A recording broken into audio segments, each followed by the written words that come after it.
Meus amigos, sejam bem-vindos a esse episódio de Puxa uma Cadeira.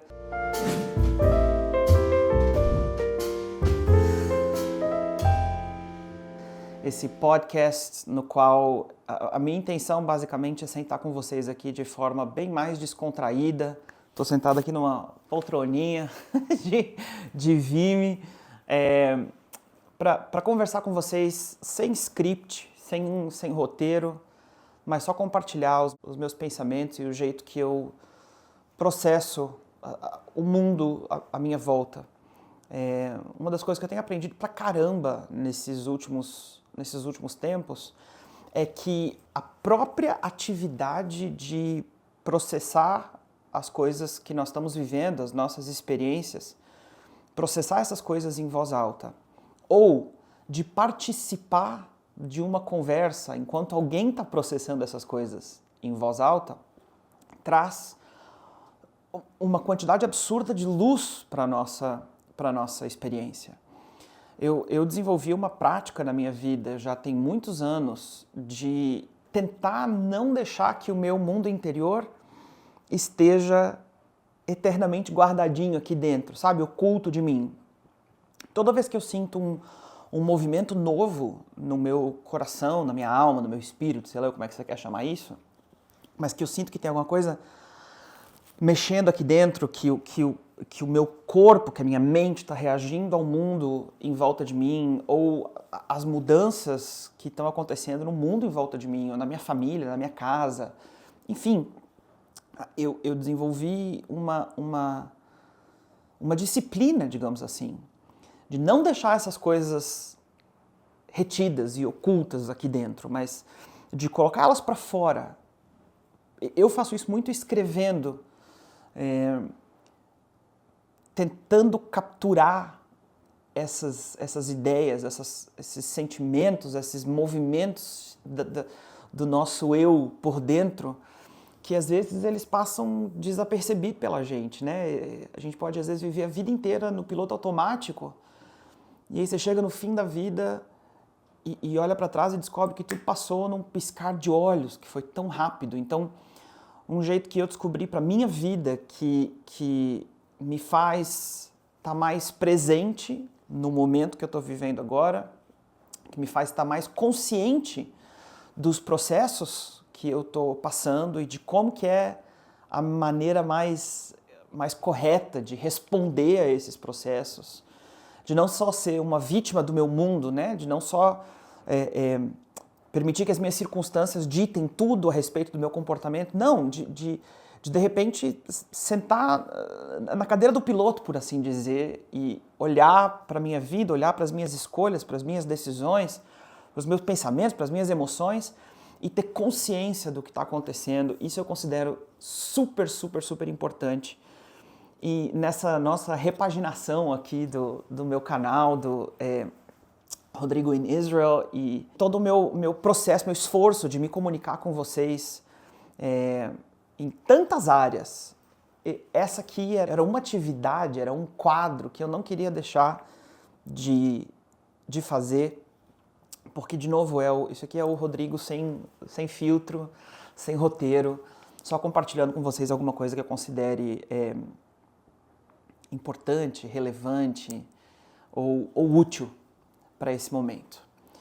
E eu acho que para essa nossa primeira conversa, a ideia do quadro, tá, gente, é uma puxa uma cadeira. Então, eu estou sentado desse lado de cá, você tem que se imaginar sentado do lado de lá, para a gente bater um papo e conversar sobre algumas coisas. E, enfim, aquilo que eu considerei interessante, relevante para essa nossa primeira conversa seria justamente falar sobre a importância de ter coragem para abraçar mudança. Eu vou tentar explicar. Durante muito tempo da minha vida, eu moro aqui em Israel já tem aí uns 16 anos. Durante a maior parte desse período, a minha inclinação sempre foi acreditar 100% na possibilidade de nós, como povo de Israel, nós vivemos em paz com os nossos vizinhos palestinos. E, na verdade, eu ainda me apego a essa esperança de que nós possamos alcançar esse lugar de paz em algum momento da nossa jornada. O negócio é que pela maior parte da minha história aqui em Israel, o caminho que eu acreditava que nós tivéssemos que trilhar para chegar nessa paz era o estabelecimento de um Estado palestino. A minha postura sempre foi dizer, gente, mas eu entendo que nós estamos falando de duas sociedades aqui. Nós estamos falando de uma sociedade que tem por base todos os princípios ocidentais de liberdade, de autodeterminação, de tudo que compõe o mundo, que eu estou acostumado a viver nele, inclusive o fundamento moral, né, da tradição judaica.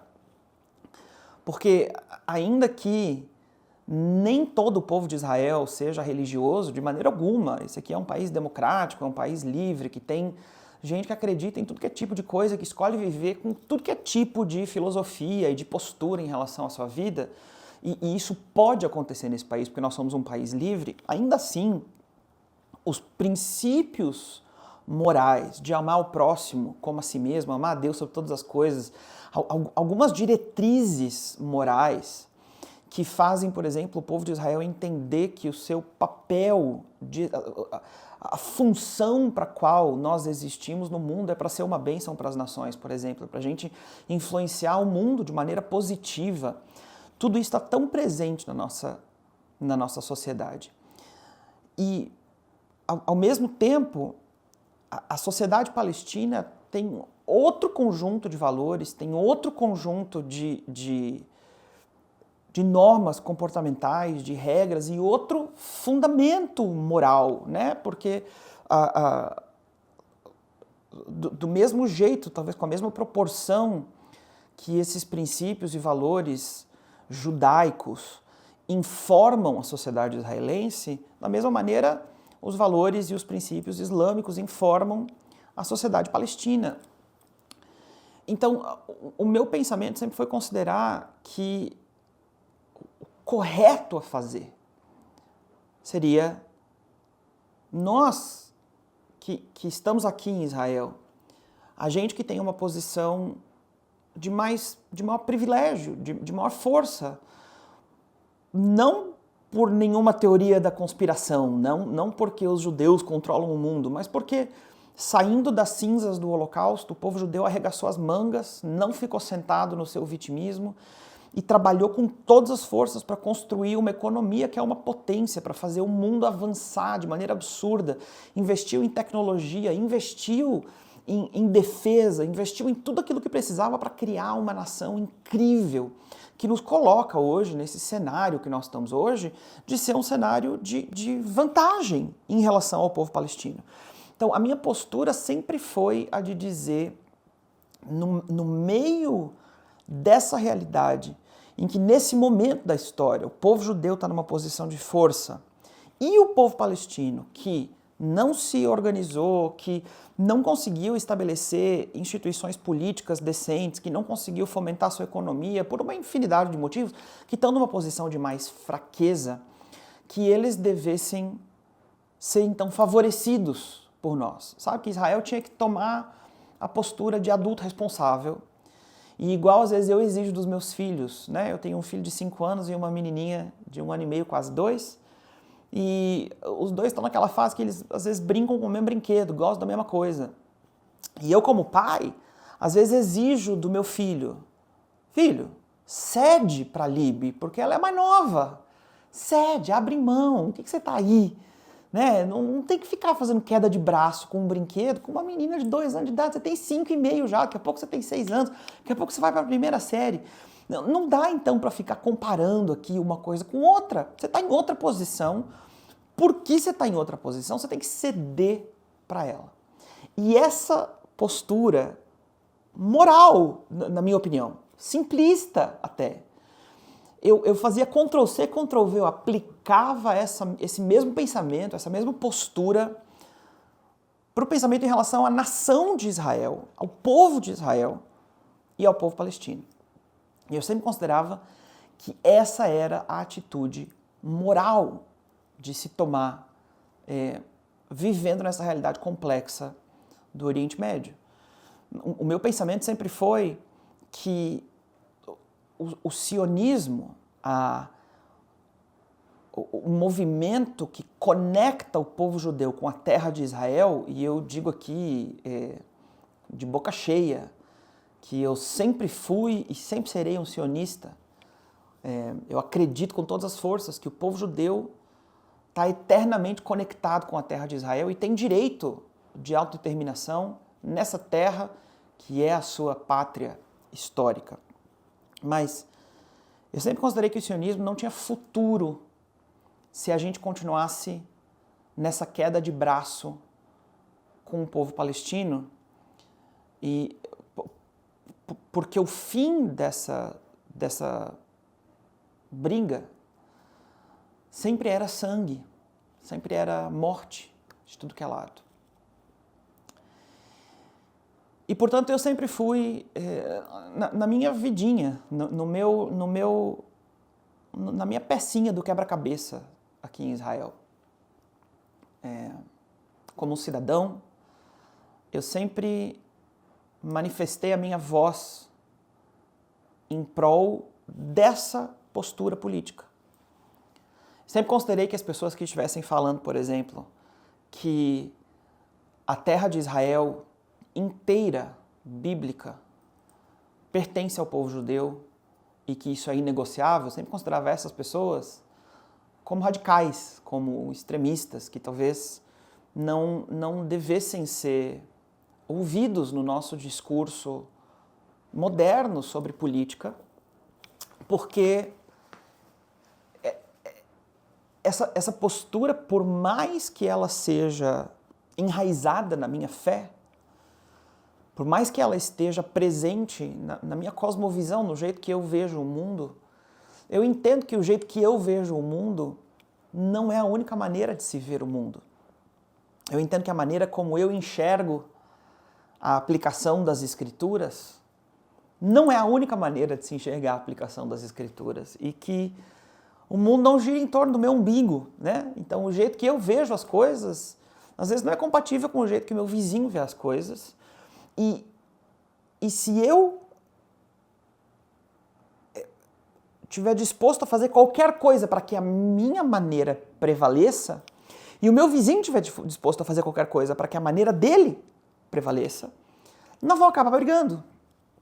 E essa situação para mim era insustentável. Então, minha postura sempre foi de tentar encontrar um meio termo nessa história. O que a gente precisa para chegar no meio termo? Precisa ceder terra, ceder território, precisa abrir mão de um monte de coisa ideológica. O que a gente precisa fazer? Quanto que nós precisamos dar para solucionar essa realidade? E aí, meus amigos, veio o dia 7 de outubro. E o dia 7 de outubro, para quem não sabe, o dia 7 de outubro foi o dia que Israel foi invadido pelo Hamas. Era um sábado, às 6 horas da manhã, e começou aquilo que se tornou a maior tragédia na história do povo judeu desde o Holocausto, desde a Shoah. E eu lembro que eu estava em casa, a gente tem filhinho pequeno, então a gente acorda ainda super cedo, né? Era 6 horas, 6:30 da manhã. Eu saí do meu quarto e encontrei minha esposa já acordada na sala com as nossas 2 crianças. E ela estava assistindo TV. E eu olhei a cara dela de espanto e falei, amor, o que está acontecendo? E ela falou para mim, eu acho que a gente está em guerra. E nas próximas horas, nós ficamos ali grudados na frente da TV, assistindo aquela barbaridade, assistindo os nossos compatriotas, né, os nossos irmãos israelenses no sul de Israel sendo brutalmente assassinados. E depois, com o passar dos dias e das semanas, as informações começaram a vir cada vez mais para fora e a gente começou a ouvir, por exemplo, as gravações das câmeras dos terroristas do Hamas que haviam cruzado a fronteira para cometer esse genocídio dentro do território israelense. A gente começou a ouvir o orgulho na boca dos caras que estavam ligando para os seus pais, por exemplo, assim, uma gravação que ficou famosa, que se espalhou aí pelas redes sociais. Eu publiquei no meu Instagram e todo mundo publicou. Mas de um terrorista do Hamas ligando para os seus pais para dizer, para se orgulhar de que eu tô com o sangue dos judeus nas minhas mãos, eu matei 10 já. Eu matei 10. E o efeito desses dias no meu mundo interior, na maneira como eu enxergo o mundo, foi tão profundo e eu acredito que essa é uma experiência que não é só minha, que todo o povo de Israel, ou que quase todo o povo de Israel está tendo nesse momento. E nesses últimos meses a gente precisou de coragem para muita coisa. A gente precisou de coragem para viver aqui. A gente precisou de coragem para mandar os nossos filhos para a escola. A gente precisou de coragem para abrir as redes sociais e ouvir o mundo atacando Israel e chamando Israel de genocida e fazendo tanta coisa, enquanto nós estávamos só tentando nos defender, tentando tirar o poder das mãos daquelas pessoas que juraram que só iam parar quando o sangue dos judeus rolassem pelas ruas dessa nação. Isso aqui é pesado isso, tá, gente? Calma. Mas eu estou tentando compartilhar com vocês um processo interno que eu estou passando e o que eu estou aprendendo com ele. A gente precisou de coragem para muita coisa, mas acho que uma das situações onde eu mais precisei de coragem, de verdade, foi para olhar para a minha postura social e política e dizer, eu errei, eu estava sendo ingênuo. Justamente aquilo que eu disse para mim mesmo que era insustentável. Justamente esta coisa que eu considerava insustentável, que é eu tentar aplicar o meu modo de ver o mundo em cima de todo mundo que está à minha volta, era exatamente isso que eu estava fazendo. Eu estava acreditando, por exemplo, que se eu escolhesse o caminho do pacifismo, se eu escolhesse o caminho de ceder toda vez, porque eu considero que isso é o moralmente correto, que o outro lado teria a mesma reação, que a sociedade palestina, por exemplo, ia olhar para a sociedade israelense e dizer, puxa, olha só, eles estão cedendo território, eles estão cedendo tanta coisa, vamos ceder nós também, vamos desradicalizar, vamos desmilitarizar, vamos nos desarmar, vamos trocar o nosso estatuto que diz, por exemplo, que o nosso desejo principal não é o estabelecimento de um Estado, que o nosso desejo principal é a aniquilação do povo judeu, do mesmo jeito que a gente está vendo uma abordagem misericordiosa vinda do povo judeu, a gente vai adotar a mesma abordagem misericordiosa. Era isso que eu esperava que fosse acontecer, porque essa é a minha maneira de viver a vida. Essa é a minha maneira de enxergar o mundo. Só que não tem como eu impor a minha maneira de enxergar o mundo sobre pessoas que não estão dispostas a abraçar essa mesma maneira. Então, depois do dia 7 de outubro, e esse é um processo que eu estou passando pelos últimos muitos meses, eu tive que rever todas as minhas posturas sociais e políticas. Eu tive que rever todas as minhas lealdades ideológicas, tudo aquilo que eu acreditava que fosse correto. Porque eu ser eternamente fiel a uma ideologia que é desagregada da realidade do dia a dia. É um perigo, gente. É um perigo, é um perigo. E foi esse perigo que trouxe Israel a esse lugar de permissividade, de passividade, que permitiu que a gente vivesse a tragédia do dia 7 de outubro. E que nos arrastou para dentro dessa guerra que está sendo terrível, que está cobrando um preço absurdo da nossa sociedade civil, dos nossos jovens que são soldados que estão lá defendendo a nação de Israel e também da sociedade palestina. O tanto de gente que por culpa do Hamas está morrendo é um absurdo, é uma tragédia, é uma tragédia. Mas eu tive que colocar a mão na minha consciência e dizer, essa tragédia também é minha culpa. Essa tragédia também é culpa da minha ingenuidade, da minha teimosia, do meu favoritismo ideológico e de eu acreditar que eu estava certo. E tem uma coisa muito interessante aqui, porque eu estou usando justamente esse exemplo do relacionamento entre o Estado de Israel e o povo palestino, tá? Porque isso é um exemplo bíblico também, eu quero chegar nisso daqui a um minuto, só para deixar bem claro.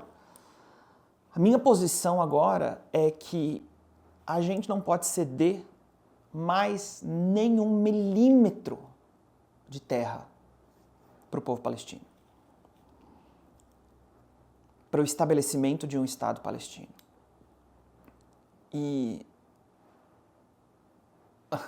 se o Rodrigo de 2 anos atrás estivesse ouvindo esse podcast nesse momento, eu acho que ele estaria dando, sei lá, cambalhota no ar.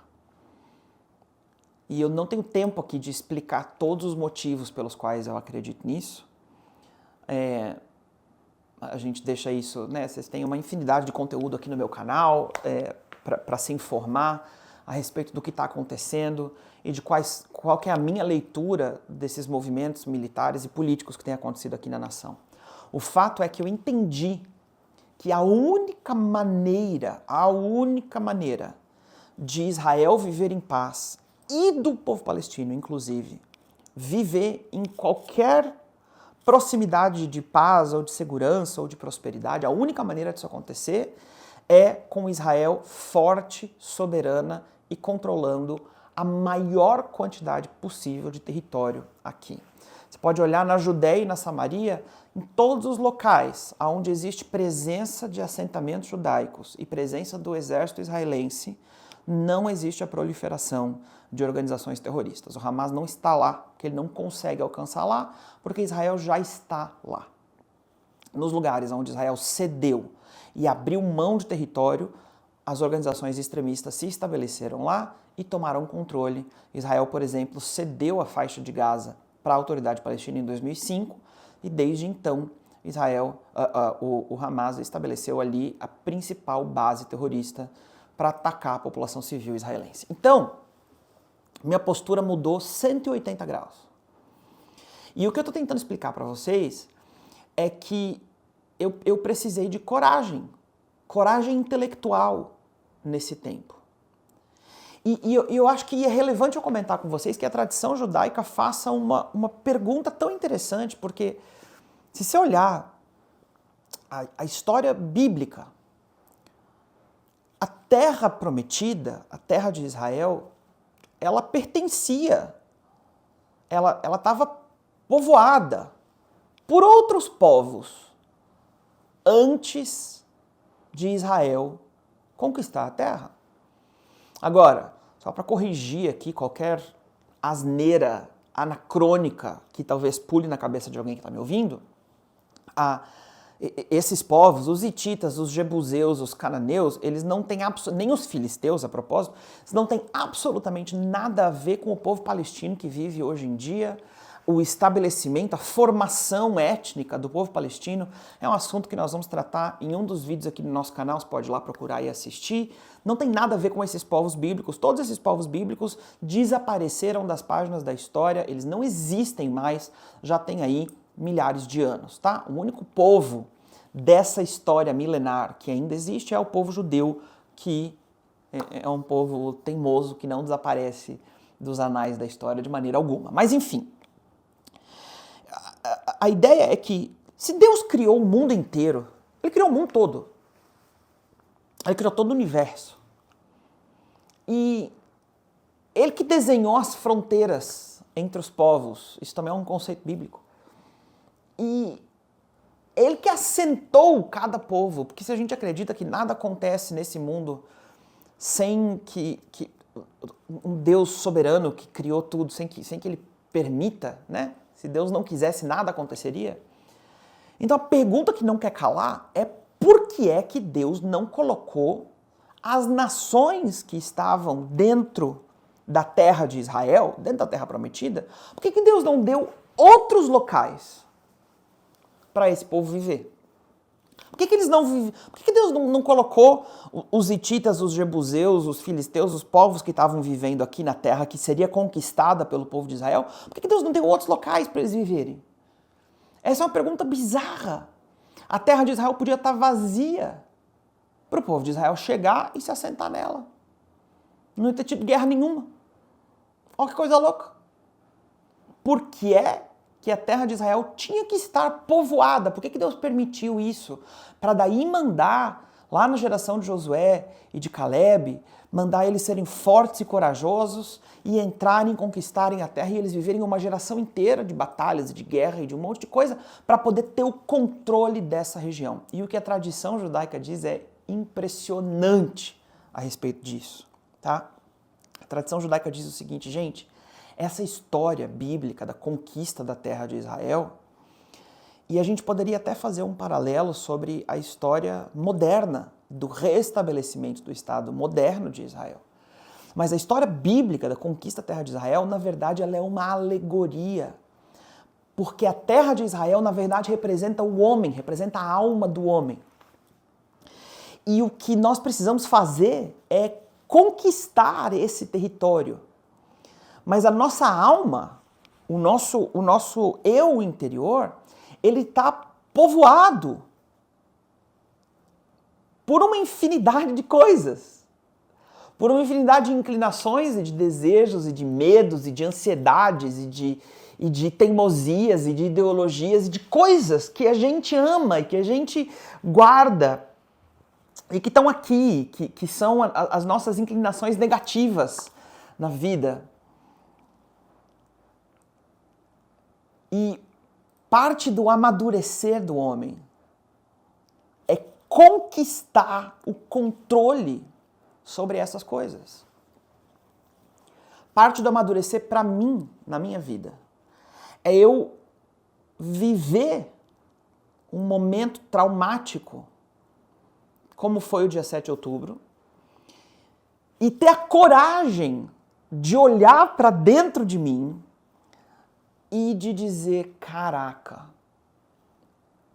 a minha postura até esse momento foi errada.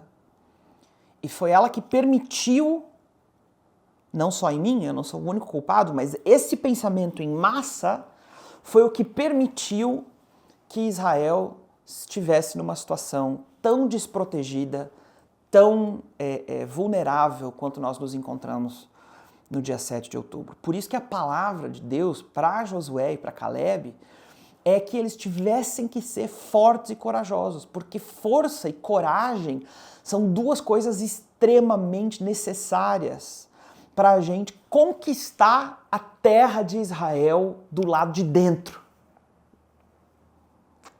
Para a gente conquistar a batalha que fica do lado de cá. Porque olha aqui, cara, você pode ter todo o pensamento revolucionário e moderno e uau, e durante toda a adolescência e a juventude você vai mudar o mundo, você vai fazer aquele negócio lá, você vai trocar o sistema econômico, e você vai fazer tanta coisa, e você vai fazer, e de repente você tem filho, mano. De repente você tem filho. De repente você vira pai, de repente você tem que pagar a conta, de repente você tem uma casa para administrar, de repente você tem responsabilidade, de repente você olha para os princípios que os teus pais te ensinaram e diz, véi, é isso aqui que é bom, é isso aqui que é válido. E se eu continuar utilizando a minha força e a minha energia para destruir esses princípios que os meus pais me passaram, eu vou acabar com o mundo que os meus filhos vão herdar. Só que você precisa fazer uma mudança de chave, nesse pensamento. É muito interessante porque a tradição judaica diz que, na verdade, esse é o processo natural das coisas. Que primeiro a nossa terra de Israel interior, ela fica dominada pelas nações, e isso é um simbolismo da dominação dos nossos desejos egoístas, dos nossos desejos de autossatisfação, de agradar a si mesmo, de fazer aquilo que dá na telha, de suprir todos os teus desejos, as tuas vontades, as tuas ideias, e te considerar o melhor e o mais forte, e o mais bonito, e o mais inteligente, e o mais revolucionário, e o mais... e tudo isso, e o mundo é eu, e isso é representado pela terra de Israel dominada pelas nações no período bíblico. Só que chega um momento que o homem amadurece. O momento que o homem amadurece é esse momento de Deus falando com Josué e dizendo, Josué, forte e corajoso, meu filho. Seja forte e corajoso, porque agora chegou a hora de você virar homem, negão. Agora chegou a hora de você agarrar nos dentes daquilo que você tem que viver de verdade e entrar para conquistar a terra e dominar todos aqueles impulsos naturais, dominar todos aqueles impulsos selvagens da tua juventude. Você tem que agarrar eles, você tem que segurar eles agora. Porque sem dominar esses impulsos que são naturais, que fazem parte do nosso desenvolvimento, a gente não amadurece nunca. Deixa eu exemplificar. É normal uma criança ser egoísta. É normal. Porque nesse processo, nesse momento da vida da criança, ela está desenvolvendo a sua identidade particular. Nesse momento da vida da criança, ela está se tornando um indivíduo. Então você espera que ela não queira dividir brinquedos, você espera que ela dê um tapa na cara de alguém porque ela está com fome, que ela fique ranzinza, que ela dê chilique. Tudo isso é normal. A gente que é pai acha lindo. É normal. Agora, não é normal você chegar com 25, 28, 30, 32, 35 dando chilique porque você está com fome. Não é normal. O que você faz com 30 quando você está com fome não é dar chilique. Você vai no mercado com o teu dinheiro, compra comida ou vai no restaurante, pede e paga a conta. Isso é o normal. É o trazer toda aquela selvageria da juventude, trazer isso para o equilíbrio da vida adulta. Isso representa conquistar a terra de Israel.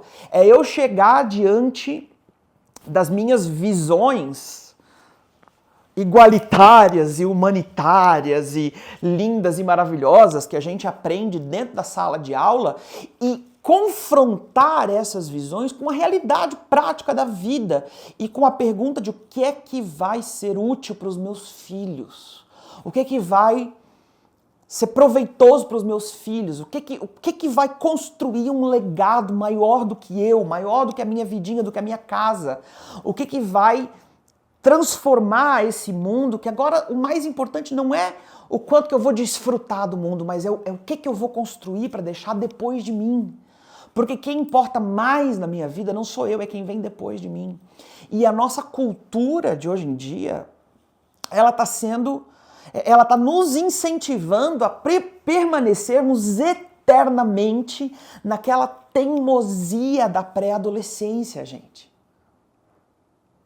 A gente tem que ser aquele quarentão que se comporta igual menino. A gente tem que ser aquele quarentão, cinquentão, que trata da vida inteira como se a coisa mais importante na vida fosse se satisfazer, fosse provar que nós estamos certos, fosse provar, como se a gente vive eternamente com aquela coisa de que eu tenho algo para provar para os meus pais. Isso é uma loucura, mas quebrar para fora desse padrão exige da gente coragem. Conquistar a terra de Israel interior exige da gente coragem. Mudar de ideia exige coragem. Ser rebelde aos 12, ser rebelde aos 15, ser rebelde. E aí, não ser mais rebelde aos 23 exige coragem. Chutar o pau da barraca quando você é novo. E aí armar uma tenda, que você tem uma casa para sustentar, exige coragem.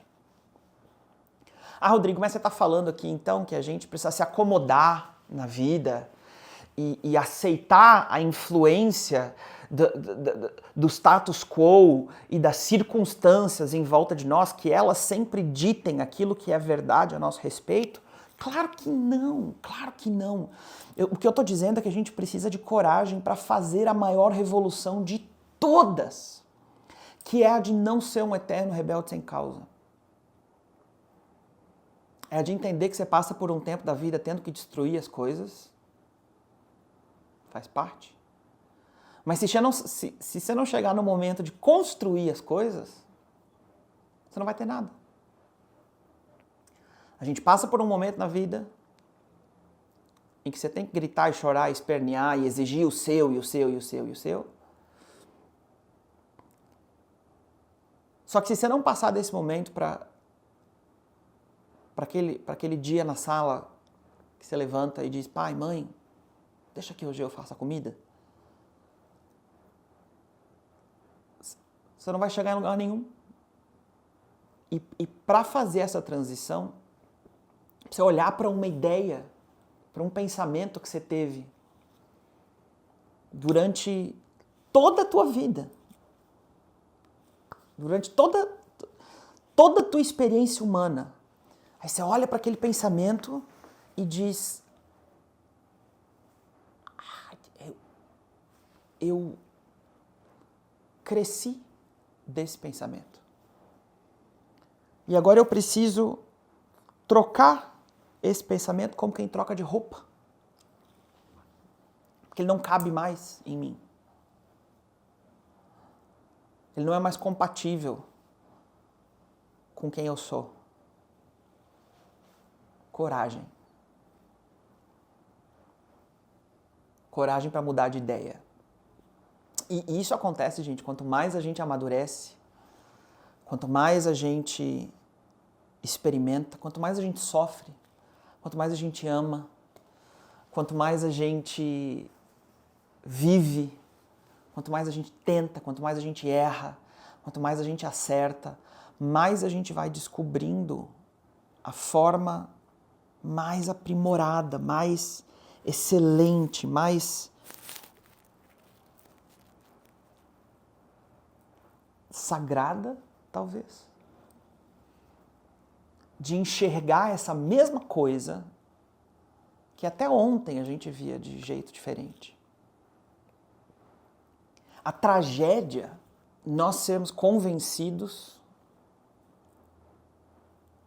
de que os nossos impulsos mais egoístas,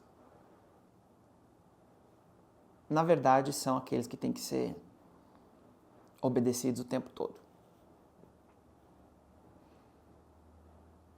Cada vez que eu olhar para uma situação da minha vida, um teste bom, é eu pensar, disso aqui, o que vai construir uma coisa boa para quem vier depois de mim? Se tivesse um narrador escrevendo as páginas da minha história,